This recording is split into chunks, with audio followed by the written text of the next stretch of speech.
pastor me mandou, o evangelista estava pregando, Israel, tremenda palavra. O início eu falei, eu não tenho esse arcabouço todo histórico para trazer, como ele trouxe naquele dia da história da igreja. Então eu vou falar a palavra de maneira mais humilde hoje, amém, irmão? Eu entendo que os 5 solas vieram para parametrizar a nossa vida cristã. Diante de tantos ventos de doutrina, diante de tantas seitas, diante de tanta enganação, eu creio que se a gente realmente se focar, que não é pelas nossas obras, mas pela graça dele, que é crendo pela fé nele, em Cristo, somente em Cristo, somente pela sua escritura, e a nossa vida for uma vida que glorifique somente a ele, eu creio que todas as enganações, todas as mentiras que o inimigo lança sobre o povo que é escolhido dele, não se deixará ser enganado. Então é importantíssimo a gente conhecer essas 5 solas e parametrizar a nossa vida nisso. Não permitir, porque a gente começa muito bem, a gente viu que o cristianismo, ou melhor, a cristandade começou muito bem, mas às vezes deixou de glorificar só a Deus, começou a glorificar os homens, deixou de buscar só a escritura, começou a buscar os coaches, deixou de buscar somente a Jesus e ficou adicionando outras formas de salvação. E por isso a gente tem visto a igreja se dividir tantas e tantas e tantas vezes. E o exército dividido, nosso Jesus dizia que não subsiste. Então que esses cultos que vocês têm tido de terça-feira possam gravar nos corações, possam ser um marco, possam ser um esteio de nossas vidas, porque realmente a gente tem que ter isso na nossa mente. Tudo que vier fora da escritura não aceito. Tudo que for colocar dizendo que eu sou merecedor de algo, não, é só a graça. Tudo que vier apontar para mim um outro salvador, não, eu só aceito aquilo que Jesus, quem ele é para mim. E a gente conseguir glorificar somente aquele a quem é devido toda a honra, toda a glória, todo o louvor e toda a majestade, que é o nosso Deus, amém? Quero te convidar, querido, a abrir a palavra de Deus em Isaías capítulo 42, numa passagem tremenda que o Senhor nos concede.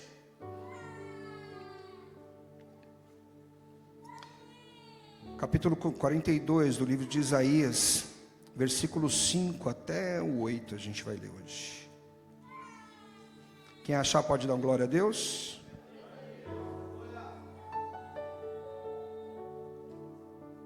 Não precisa achar tão rápido, senão não dá tempo de beber água, irmão. Amém? Eu tenho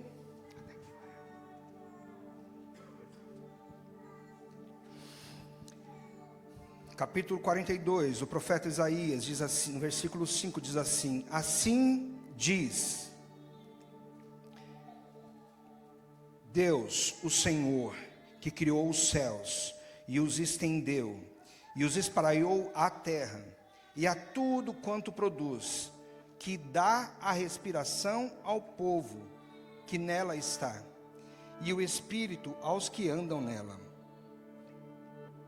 Eu, o Senhor, te chamei em justiça, e te tomarei pela mão, e te guardarei, e te darei por aliança do povo, e para a luz dos gentios, para abrir os olhos dos cegos, para tirar a prisão dos presos, e do cárcere os que jazem em trevas.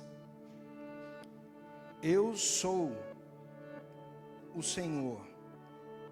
No hebraico diz assim: eu sou Yud, Rei, Vav, Rei. Vamos falar hebraico, irmãos? Fala assim: eu sou Yud, Rei, Vav, Rei.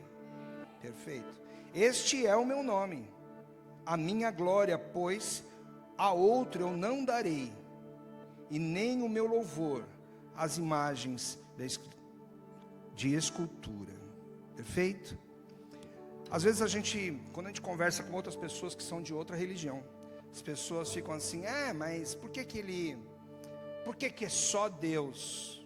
Por que que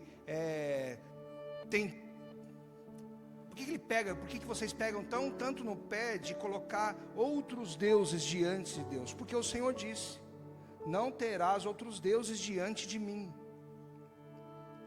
Mas quando a gente lê esse texto que ele fala assim, eu não vou dar minha glória para ninguém, eu não divido minha glória com ninguém, eu não divido minha glória com imagens de escultura. Não parece para nós que Deus está meio que ganhando de 1-0, aquele jogo apertado, gol no finalzinho, os 44 do segundo tempo? Sabe quando a gente está apertado em oração e a gente dobra o nosso joelho e fala, Deus, age agora, porque não sei o quê, porque olha o quanto que eu estou sofrendo, e parece que Deus está dependendo do juiz de dar um pênalti para conseguir fazer o gol e ganhar aquele jogo. Hoje eu quero que a gente tenha um outro entendimento de Deus, de quem Ele é, para a gente ver que Deus não ganha de 1-0 do inimigo, para a gente ver que Deus não ganha de 1-0 de uma situação ruim da nossa vida. Como começa Gênesis? No princípio, Bereshit bara Elohim. Bereshit, o início. O que Deus criou primeiro? Alguém sabe ou não? O que Deus criou primeiro foi o tempo. Porque na verdade Deus é tão grande e Ele é tão eterno, Shaddai Asuhashel, que Ele já existe antes da ideia de tempo. Sabe quando quem gosta de fazer bolo aqui? Sabe quando você fala assim, a partir desse momento eu vou fazer um bolo. Você não precisa falar para o teu marido, você não precisa falar para os teus filhos, você pensa, vou fazer um bolo. Você já passou o dia, né? Você já teve vários afazeres, deu aquele dia, só uma tardezinha meio friazinha, você falou, vou fazer um bolo. A partir daquele momento, o bolo passa a existir na sua mente, e logo depois começa o preparo, não é isso? Quando a gente pensa como Deus criou as coisas, parece que Deus estava sem fazer absolutamente nada. Eu estou sentindo falta de relacionamento, criarei um mundo, iniciarei a criação para criar seres onde eu terei relacionamento. Parece que é isso. Aí a gente imagina Deus na sua oficina ou na sua cozinha, ou como você quiser, começando a criar o mundo. E assim, pegando um mundo desse tamanho, eu vou colocar estrelas, vou colocar sol, vou colocar isso, vou colocar aquilo, vou fazer que a terra brote árvores, que a terra brote animais. Não parece que é assim que ele está diante de uma prancheta ou de uma pequena mesa iniciando? Deixa eu te dizer que não foi assim. Na verdade, antes de haver qualquer coisa, inclusive a eternidade, porque diz a palavra que Ele é o Pai da eternidade. Não existia um tempo, Deus não acordou aquele dia, farei o mundo, não existia tempo.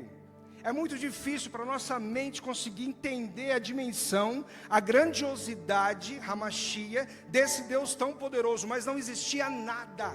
Sequer existia uma oficina para Ele começar a preparar o mundo. Não havia nada no espaço, não havia galáxia, não havia trono de Deus, não havia céu, não havia universo, não havia absolutamente nada. Só existia Deus. Mas quando você olha para mim aqui, você vê eu com a minha Bíblia, com o altar, mas eu pertenço a um fundo. O que eu quero te dizer é que Deus não estaria nesse lugar. Deus seria o todo aqui atrás. E daí quando ele pensa em iniciar uma coisa, ele fala, quero iniciar algo. Ele inicia de dentro dele. Ele abre espaço de dentro dele. Ele fala, eu vou criar aqui dentro. Então ele se abre para que comece a haver a criação. Por isso que lá no capítulo de Isaías 41, fala que Israel é um vermezinho, um lactobacilo. Uma nação toda é um nada dentro de Deus. Eu quero que você consiga imaginar a grandiosidade dele.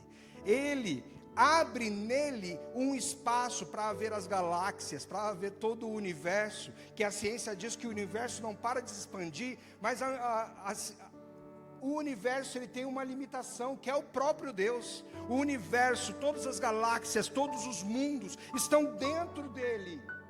Tal o tamanho do seu Deus. Por isso que quando a gente fala, tu és grandioso, ele realmente é grandioso. Ramanaya Surashela. Porque quando a gente pensa num Deus que está criando as coisas, a gente pensa que Deus tem uma mão, e essa mão tem uma limitação, que ela vai até aqui, ela não me alcançou ainda, dentro do mundo, dentro do Brasil, dentro de Laranjal Paulista, dentro da igreja Ebenezer. Então a gente fala, parece que a mão de Deus não chegou, querido. Nós nesse momento, dentro desta igreja, dentro desta cidade, dentro desta nação, desse planeta, dentro dessa galáxia, dentro desse universo, como diz o próprio Isaías, todas as nações não são como uma gota d'água dentro do balde cheio de água para Deus. Todas as nações não seria uma gota de suor, se é que ele suasse. É por isso que para ele não dá para conceber a ideia da gente dar glória a qualquer outro ser, senão a ele. Porque tem um versículo lá no capítulo 17 de Atos que diz o seguinte: nele vivemos, nele nos movemos e nele existimos. Porque ele realmente é o tudo. Ele realmente é tudo.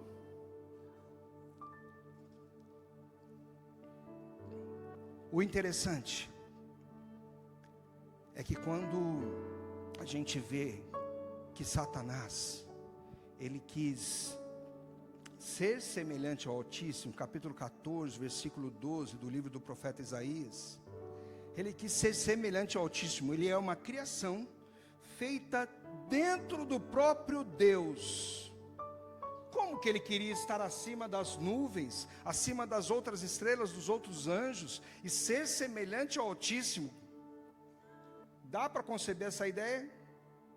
Se você imaginar Deus desse tamanho que eu estou tentando descrever, que a nossa mente sequer consegue compreender e declarar em poucos minutos de uma ministração.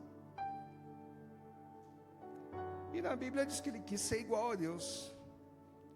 Pior do que isso, quando ele foi banido dos céus, diz a Bíblia, que ele chegou para Eva e falou assim: se você comer o fruto do conhecimento do bem e do mal, se você desobedecer a ele, você vai ser conhecedor de todas as coisas e serás semelhante a ele. E Eva, naquele pensamento, aceitou a proposta, achando que ela poderia em algum momento ser desse grande tamanho.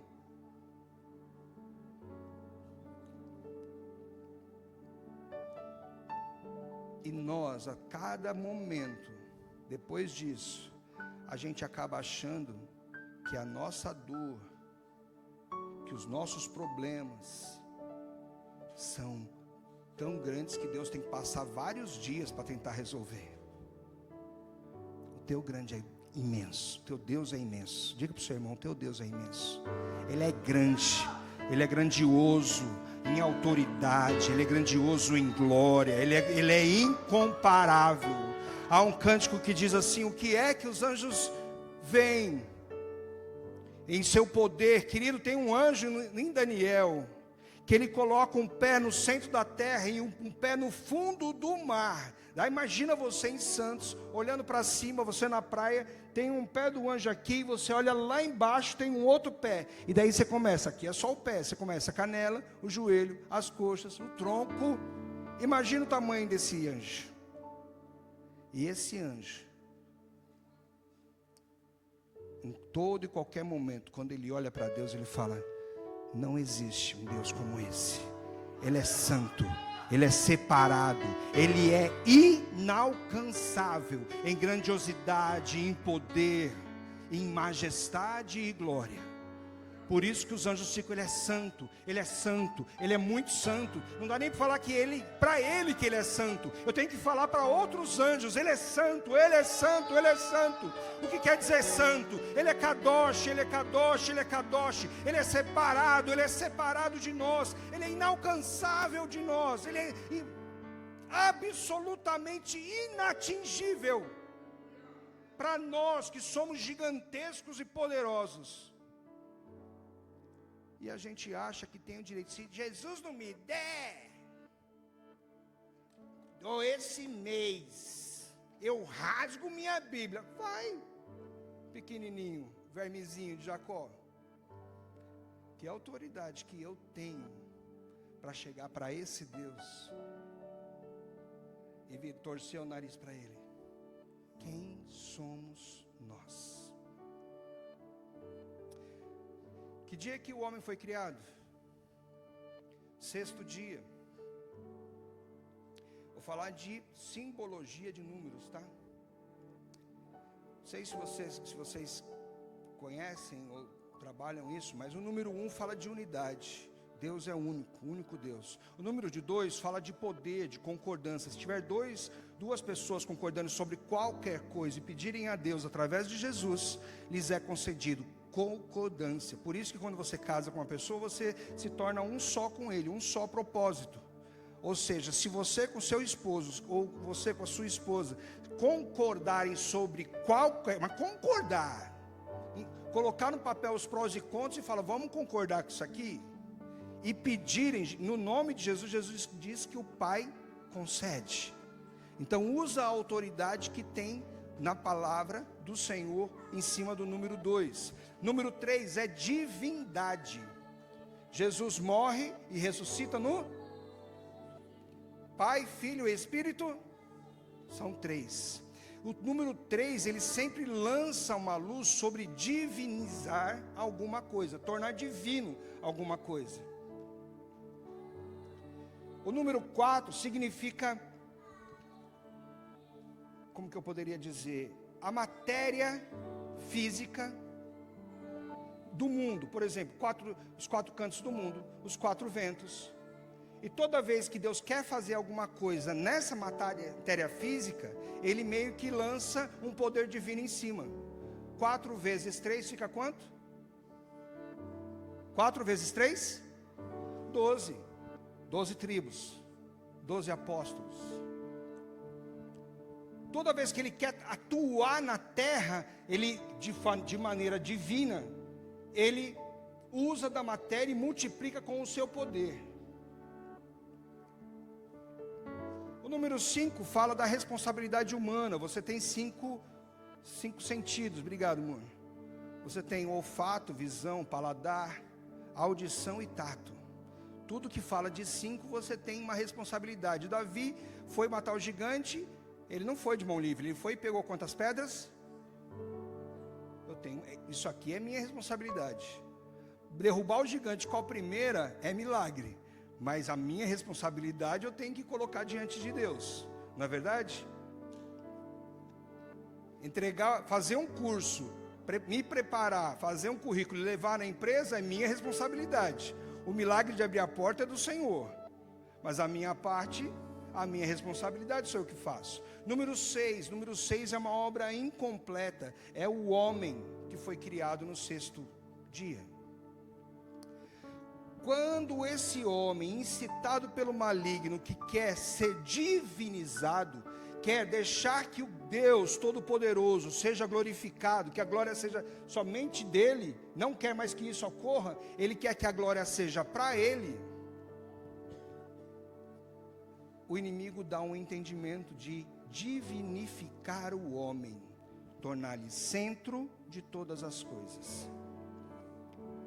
666. Que número é esse? Do anticristo. Anticristo, a palavra anti, no grego, ela também é tomar lugar. Não é que é contra, é que quer tomar lugar. Satanás quer roubar o lugar de Cristo, mas ele também quer que a gente tenha esse mesmo sentimento, tomar o lugar de Cristo. E isso a gente precisa tomar muito cuidado, porque em todo o tempo está havendo uma mensagem de humanização, ou seja, tornar o homem centro de todas as coisas. Mas teu Deus não é amor? Então posso amar qualquer pessoa. Deus é amor, mas o amor não é Deus. Não é por causa da desculpa do amor, de um sentimento, que eu posso quebrar as regras desse ser, deste Deus grandioso. Não é porque eu sinto prazer em determinadas coisas que eu posso fazer, porque o que o inimigo lançou na nossa mente é: se te faz bem, faça. O que é isso? É tornar o homem endeusado, tirar o trono de Deus, que é quem deve receber toda a honra, toda a glória, todo o louvor, e eu passar a receber a glória. Se você está entendendo, dá para dar um glória a Deus? Só se está entendendo, irmão. Se não tiver, eu vou me esforçar mais. Porque quando eu venho para a igreja, eu quero que o louvor que eu gosto seja tocado. Quando eu venho na igreja e eu quero que o meu nome seja citado, Shaddai Surrasher, quando eu venho para a igreja, eu só vou servi-lo se eu tiver um cargo, se eu tiver um lugar de destaque. Eu estou tirando ele do trono e eu estou me assentando. Ramanala Surrasher, Reikadosh. Vocês, a gente veio e a gente sonha com isso, né, irmão? Nossa igreja é no meio de um sítio, irmão. Aquilo lá, quando faz frio, racha. E quando faz sol, irmão, é muito quente. Então a gente está olhando aqui e falou: olha que estrutura. E sabe o que é isso? É zelo. Sabe o que é isso? É algo que minha esposa sempre tenta me ensinar. O nobre projeta coisas nobres, na sua nobreza persevera. Versículo da Bíblia que eu nunca acho que está, mas ela sempre acha para mim, eu não consigo decorar o endereço. Mas é esse versículo: o nobre projeta coisas nobres, na sua nobreza persevera. E vocês são nobres. Ismael é nobre, e ele faz porque vocês são filhos de Deus. Então eu acredito que o investimento que se tem para se ter ar-condicionado, para se ter um som bom, para se ter um louvor de qualidade, para se ter esse ambiente, para que você não precise se preocupar em mais nada, é porque ele quer honrar Deus servindo aos santos. Agora, quando a gente vai achando que isso é para mim, eu tiro o Senhor do trono. Quando eu venho e fico exigindo, fazendo campanhas para que o Senhor me abençoe, eu tiro o Senhor do trono. Santo, Randosto Machia. Quando eu quero que as atenções desse Deus altíssimo, grandioso, que tem que procurar dentro dele para ver se me acha, quando eu quero que a atenção dele esteja só em mim, é por isso que a gente tem que ter uma postura de humildade, e a gente glorificar o Senhor Jesus pelo que Ele fez por nós. Porque mesmo nós, pensa, se Israel é um vermezinho de Jacó, uma nação toda é o tamanho de um lactobacilos, o que sou eu dentro desse Deus? Querido, só para a gente mudar de página, deixar de falar isso, deixa eu te dizer, quando você usa ali uma ferramenta, uma enxada, e entra uma lasca de madeira na sua mão, aquilo começa a doer. você não consegue tirar com a agulha. Vai passando os dias, vai criando um calo e o corpo expele. Quero que você entenda o que é evangelho. Quando Jesus Cristo morreu na cruz para pagar os meus pecados, é porque o meu pecado me faz ser um corpo estranho dentro desse Deus. Shaddai Assurrechel.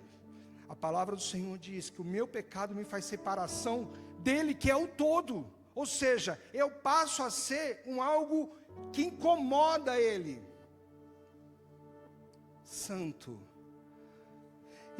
E quanto mais tempo eu passo separado dele, o corpo dele começa a criar uma resistência contra mim. Sabe o que é isso? Quando o Espírito Santo começa a ser cauterizado em nós e começa a nos afastar, até que em um determinado momento o nosso corpo, você sabe disso, ele vai expelir o pedaço de lasquinha de madeira. O que você acha que vai acontecer se a gente passar muito tempo em pecado sem arrependimento? A gente é expelido dele.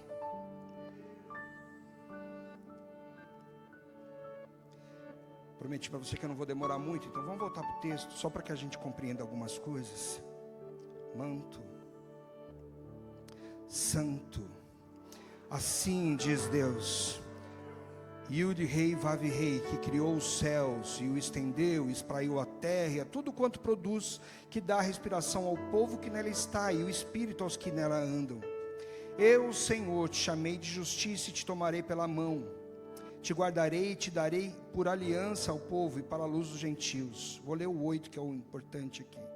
Eu sou Yahvé, este é o meu nome, e a minha glória. Fala glória. Fala no hebraico agora, kabod. Sabe o que significa kabod? Pesado, importância. Ele fala, a minha importância eu não dou a outro. Olha o tamanho dele. Você acha que ele vai dividir essa glória com qualquer outro ser, com um ser de escultura? Shaddai, porque pensa, deixa eu descer para ficar perto. O homem, ele tem uma tendência a adorar tudo aquilo que é fora, que ele não consegue atingir, que fica inalcançável a ele. Tem santista aqui não? A igreja está convertida, hein, irmão. O cara, tem alguém que gosta de futebol aqui ou não? Tá, você gosta de futebol. Tem coisas que o Neymar faz que você não consegue fazer. Correto? Então você começa a adorar o cara, fala, pô, por isso que ele é adorado, ele faz coisas acima da média. Se você gosta de cantar, quando você escuta a voz daquele cara, do Fred Mercury, que o cara alcançava tons que ninguém alcança, você fala, esse cara tinha um dom. É um cara que merece. Só que o homem, ele tem tendência a adorar tudo aquilo que está fora dele, inalcançável para ele. Aí o homem, nos seus primórdios, quando o homem, ele pegava a terra, ele cultivava a terra, arar a terra ele conseguia, na dificuldade, mas conseguia, adubar a terra ele conseguia, fazer chover ele conseguia até irrigar a terra, mas o sol, ele não podia fazer brilhar. Então, ele adorava o sol, porque o sol estava fora da potência do homem, do potencial do homem. Então, o sol é um Deus. Quando ele via as mulheres na vila dele, tendo filhos, e ele não conseguia, está fora do meu potencial, então deve existir um Deus da fertilidade. Quando o filho dele estava doente, ele usava todos os medicamentos da região e não conseguia fazer o menino ser curado, existia um Deus que curava. E assim ele ia criando um Deus para cada coisa, um ídolo para cada coisa.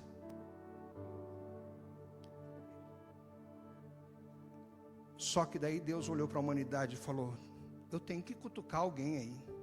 Alguém tem que abrir os olhos disso. E ele olhou para a terra de Ur, encontrou um homem chamado Abrão, que ele olhou e falou, tem tantos deuses, que eu até adorei, porque a minha esposa Sarai nunca teve filho, mas ele não conseguia engravidar. Se tem tantos deuses, tem que ter um Deus que criou todas essas coisas, todos esses outros deuses. Eu invoco o Deus dos deuses, o Senhor de todos os senhores, aquele que é rei sobre todos os reis. E isso tocou no coração do nosso imenso Deus. E ele olhou para dentro dele e falou: é esse pensamento que eu quero. Eu quero um homem que não me conheça, que não me veja, mas que sabe que existe um Deus maior do que tudo na terra, Rakadosh. E quando ele clama, eu abro os céus, eu desço até ele, para ver como ele me adora, diante das suas dificuldades, diante das suas dores, diante de tudo que ele passa. Esse homem consegue levar os lábios aos céus e dizer: eu te louvo por quem tu és e não pelo que o Senhor tem feito, Rakadosh, ainda que tenha poder de fazer.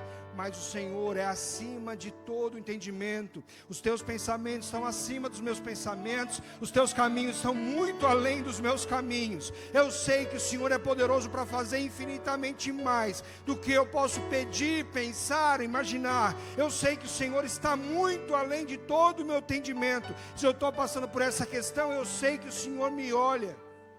Mas há algum motivo o Senhor tem de não ter agido ainda. Mas não é porque o Senhor ganha de 1-0, porque o Senhor é poderoso para olhar e fazer acontecer. Então o problema não está contigo, o problema deve estar comigo. Teve uma mulher na Bíblia também chamada Ana, que ela pensou exatamente isso.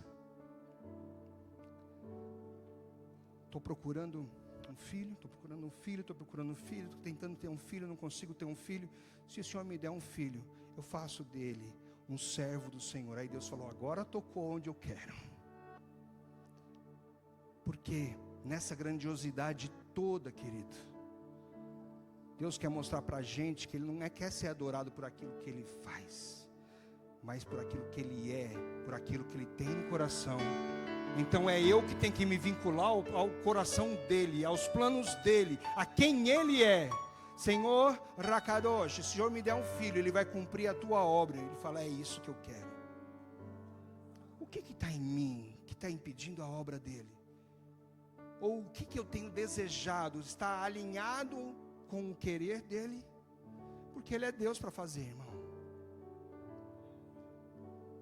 E às vezes a gente para de segui-lo, porque eu não tenho visto, o pastor Ismael não tem trazido uma palavra reveladora, uma profecia, não tem encontrado, eu saio daqui, procuro outra igreja, ligo para um profeta, faço isso. Deus não tem falado comigo. Tem uma passagem lá em Jó, capítulo 23, que diz o seguinte: se eu vou para frente, eu não encontro. Se eu vou para trás, eu não o sinto. Se eu vou para a direita, e nem sombra dele eu vejo. Mas de uma coisa eu tenho certeza: eu tenho um princípio no meu coração de servi-lo, e eu continuarei a minha caminhada. Se Ele me provar, eu tenho certeza que serei purificado como ouro. Rakadosh, o meu passo, a minha caminhada tem sido assim. Ele tem olhado por mim, esperado para ver qual a minha reação, e a minha reação é só de sentar no caminho e começar a chorar. Um dia, diante do meu ministério, eu sentei, e Deus foi um pouquinho duro comigo. Eu sentei, e eu chorei aquela noite inteira, e o Senhor falou assim: terminou? Você pode chorar o quanto você quiser, mas lembra, você tem uma caminhada para traçar. Quando você parar de sentir dó de você, lembra que você vai ter menos tempo para cumprir a caminhada que eu já tenho proposto para você. Então para de chorar e caminha, senão você vai ter que correr. Se está difícil agora, vai ficar mais. Porque correr do meu tamanho, querido, está um pouquinho difícil. Vamos voltar para a palavra? Até que hora mesmo, irmão? Só fala não, senão eu me assusto. Espera aí. Tem algo que eu quero falar contigo, que é muito importante, que o Senhor falou comigo, e foi no hebraico. No hebraico, querido, ele é tremendo, tremendo, tremendo, tremendo. Só para você ter uma ideia, só na letra Aleph, que é a primeira letra, uma letra, que é a letra que representa a Deus, a letra Aleph, ela é composta de duas letras, na verdade. Yud e Vav. O Yud representa uma mão em cima. O outro Yud é embaixo. Então é uma mão em cima, uma mão embaixo. E no meio tem o Vav, que significa conexão. Sabe o que significa isso? Ou um cravo. A mão de Deus em cima, encontrando a mão de Deus embaixo, através de um cravo. O evangelho inteiro é pregado somente na primeira palavra do alfabeto hebraico. Então eu acho ele tremendo. Você podia dar um glória a Deus, essa revelação é boa, mas um dia eu te mostro escrevendo. A mão de Deus com a mão do homem. Me perdoe, irmão. Nem tudo é perfeito. Nem eu sou perfeito. Obrigado. Por incrível que pareça, é a mão de Deus de cima se encontrando com a mão de Deus e do homem. A mão do homem embaixo, através de um cravo. E esse cravo você sabe qual é. Yud, rei, Vav, rei. Lembra que eu falei? Yud é mão. Rei contempla. Yud, o Vav, a conexão ou um cravo. E outro rei, contemple. Qual que é o nome de Deus? Yud, rei, Vav, rei. Ou Yehová, ou Iavé. Dependente porque as vogais a gente não conhece. Mas Yud, rei, Vav, rei. Mão contempla, cravo contempla. O hebraico você lê da direita para a esquerda. Mas a gente que é ocidental, lê da esquerda para a direita. Quem é ocidental, lê Iavé ou Yehová, ok. Mas quando eu, que sou ocidental, leio o nome de Deus no pictograma ali, no formato das letras, sabe o que eu vejo? Yud, mão, rei contempla, Vav, um cravo, e o rei contempla. Quando eu leio dessa maneira, o que Deus queria? Que o evangelho tivesse luz aos gentios. Quem é Deus? Sabe que o nome de Deus me fala? Contemple os cravos, contemple as mãos. Quem que tem uma mão que foi traspassada por um cravo? Quer conhecer Deus? Contemple os cravos, contemple a mão presa na cruz, e você vai saber quem é Deus. Tem muitos mistérios para a gente entender. Kavod é a glória. Sabe o que significa glória? Nesse mesmo entendimento do estudo do pictograma que eu falo, é cada letra do hebraico, lá no proto-hebraico, lá atrás. O Kabod, que é a palavra glória em hebraico, Kabod significa: ele abre a casa quando é conectado à porta. Quando ele fala, eu não divido minha glória para ninguém, eu não contemplo eu não entrego minha glória para ninguém, é porque ele diz, eu não vou abrir a casa que a pessoa vai ter esse convívio com o próprio Deus. A casa é aberta quando é conectada pela porta. E daí acho que você deve entender, quando a gente abre lá no Evangelho de João, capítulo 10, 9. Quem é a porta? Eu sou a porta. E aquele que entra por mim encontrará pastagem. Outro entendimento que você tem que ter dessa passagem é: a palavra fala de um aprisco, de um lugar, de um abrigo. Aí ele fala, quem entra pela porta encontra pastagem. Quem entra pela porta não vai para dentro de um lugar fechado. Em Cristo não, quem entra pela porta fica livre. Porque quem entra pela porta encontra pastagem. Quem entra pela porta não encontra um lugar fechado. Quem entra pela porta encontra uma pastagem, encontra alimento. Em Cristo você tem revelação da própria palavra nele. Por isso que não dá para se ler a Bíblia como um livro normal. Preciso ler a Bíblia falando, Jesus me mostra, abre essa porta, deixa eu entrar por ti, deixa eu encontrar essa pastagem. Eu não quero estar num lugar fechado, eu quero estar num lugar aberto. E há muitos anos atrás, quando lançou o YouTube não,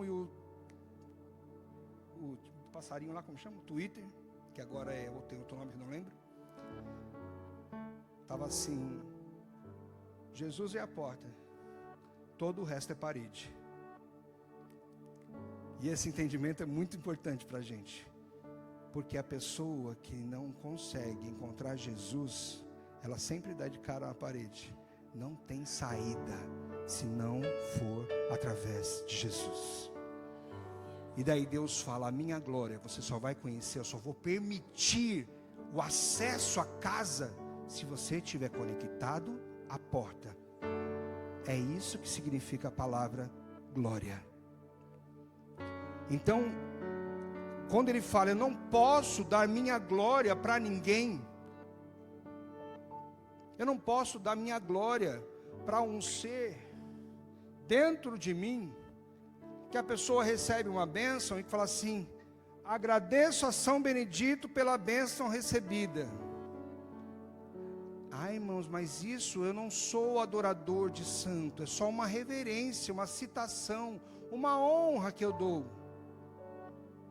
Mas velas são acesas, joelhos são dobrados, rezas são feitas, então é feita uma adoração. Quero que você entenda que tudo neste mundo é motivação de adoração. Por que que o inimigo, ele fez a gente entender que tudo precisava que aquilo começasse, eu precisava adorar um ídolo para que eu tivesse uma plantação, uma colheita enorme? Por que que eu tinha que adorar um ídolo para que minha esposa fosse fértil, para que meu filho fosse curado? Por quê? Porque toda vez que a adoração não vai para Jesus, eu não tenho acesso à casa do Pai.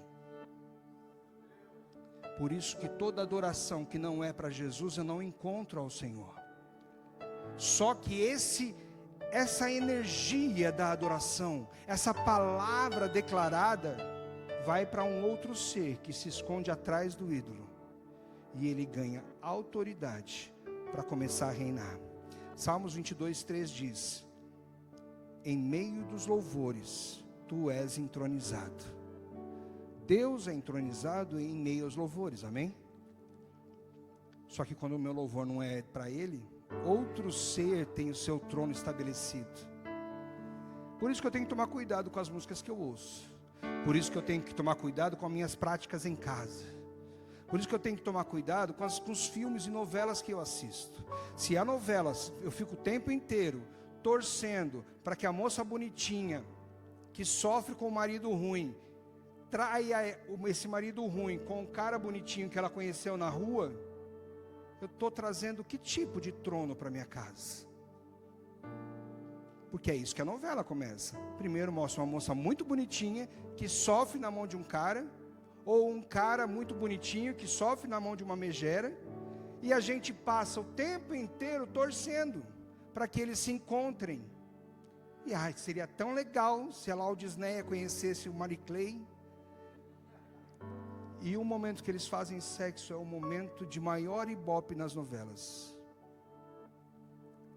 Na casa dos crentes é feito isso, diante de um Deus que odeia o divórcio, que odeia o adultério.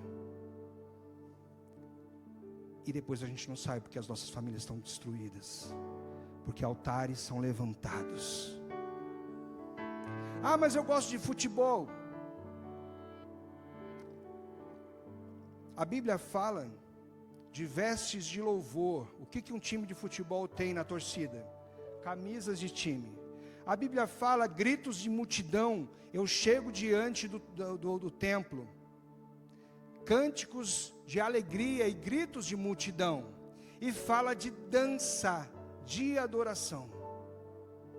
E como que eu vejo a torcida? Torcendo para um time, concedendo uma moeda, uma adoração que eu não consigo recuperar. O que é? Tempo.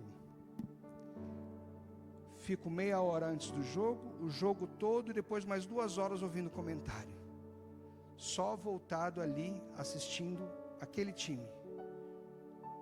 às vezes querendo saber por que meu time ganhou, ou no caso do São Paulo, por que o time só perde. Está melhorando, né? Isso é adoração. Porque quando eu abro a Bíblia, em 15 minutos eu já estou dormindo. Porque quando eu dobro meus joelhos, há 5 minutos, e a minha mente já está em devaneios, querendo tirar eu dali.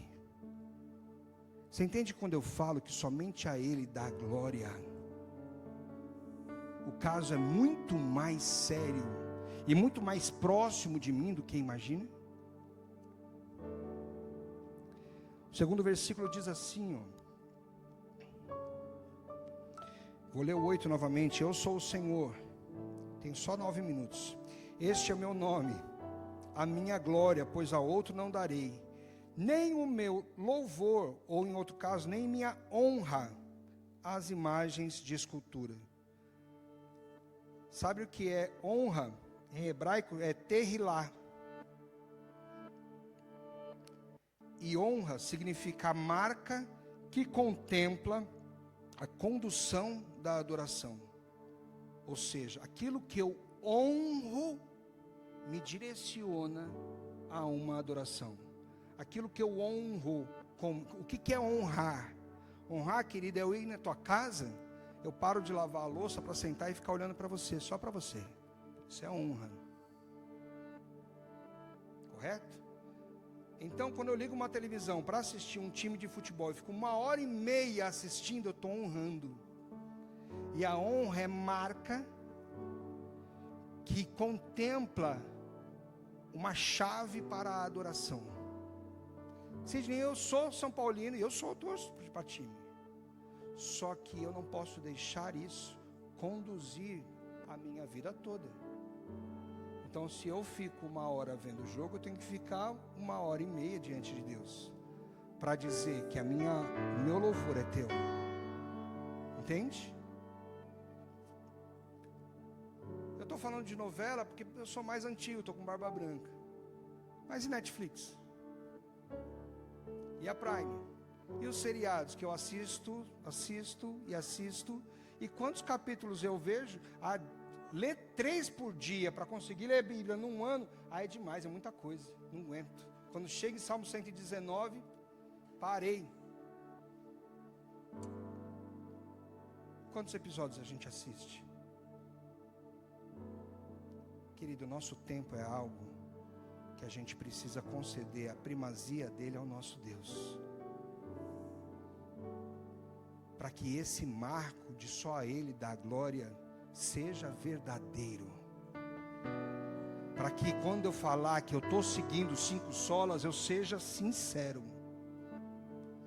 para que a minha vida seja verdadeira adoração diante dele, porque senão eu minto perante a grande nuvem de testemunhas que nos observa como a gente age dia a dia. Tenho muito mais a falar, mas eu quero orar com você. Então eu vou pedir para você ficar de pé. Shu, Santo Deus,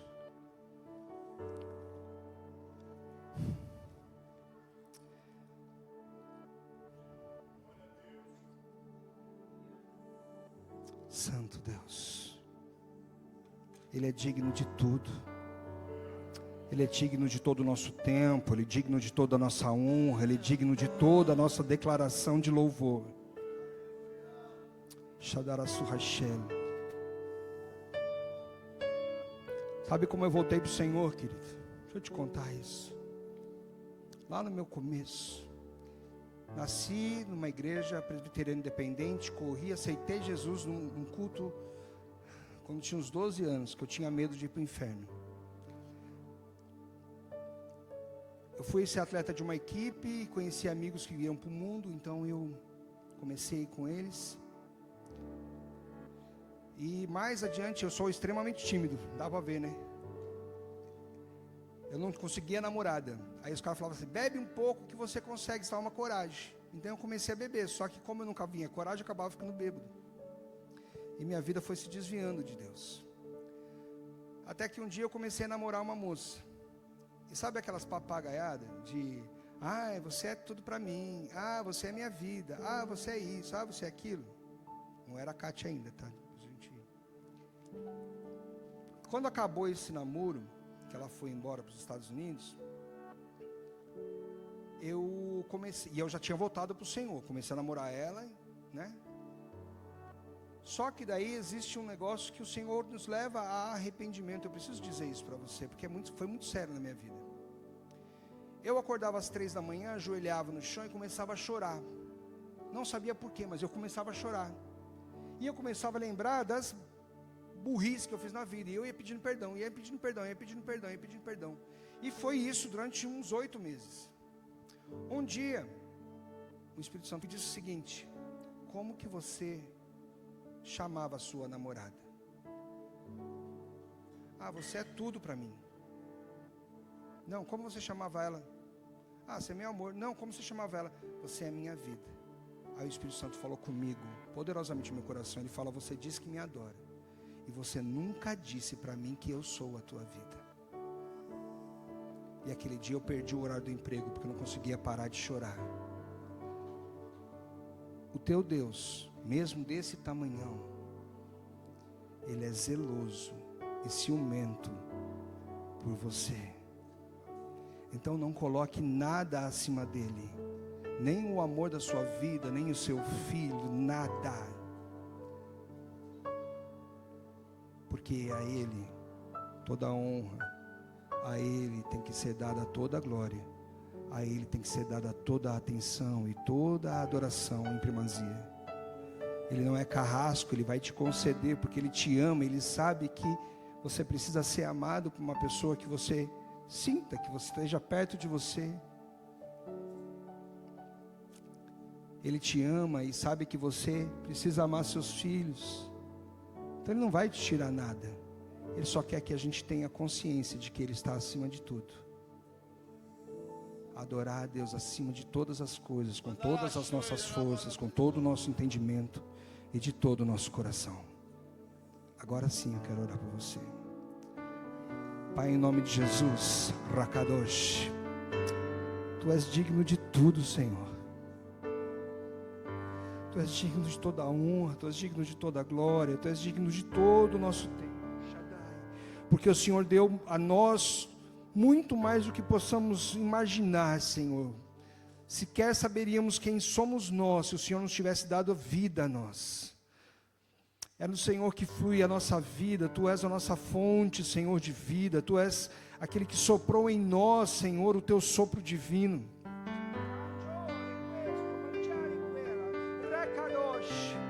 Tu és digno, Senhor, então de eu olhar para Ti todas as manhãs e dizer que Tu és o meu Deus, que sem Ti eu não quero começar o dia.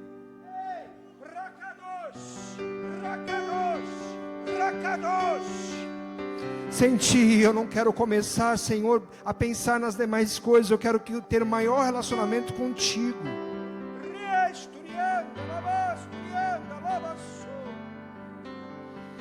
Eu quero que o Senhor seja, Senhor, o melhor momento do meu dia. Shaddai, eu quero que o Senhor flua através da minha vida, me ensine o que falar, o que pensar, em como agir, porque eu quero refletir, Senhor, aqueles que estão ao meu lado, a Tua glória, a Tua presença, porque eu nasci em Ti, e em Cristo, Senhor, eu fui reconectado a Ti. Eu Te louvo porque Jesus é a nossa porta, por quem nós entramos. Rakadosh, somos reconectados à casa do Pai. Eu Te louvo, porque o Senhor não mediu esforço, Senhor, para que eu tivesse consciência de Ti. Eu Te louvo, Senhor, por tudo que o Senhor nos permite até este momento de falar a respeito do Seu nome, com a nossa mínima compreensão de quem Tu és. Mas eu Te louvo pela honra, Senhor, de poder falar quem Tu és e poder compartilhar este tempo, porque sabemos que quando tiver 2 ou 3 reunidos em Teu nome, o Senhor, na Sua magnitude, o Senhor desce até o lugar e se faz presente entre nós. Então nós te desejamos, seja bem-vindo, e nos acompanhe, Senhor, todos os dias de nossa vida. Tu és o nosso Rei, Tu és o Rei sobre todos os reis, Tu és o Senhor, e Senhor sobre todos os senhores. Tu és o nosso Deus e acima de todos os deuses. Não há outro igual a Ti, não há outro Deus que mereça, a quem devemos glória, a quem devemos honrar a Ti. A Ti, somente a Ti a glória.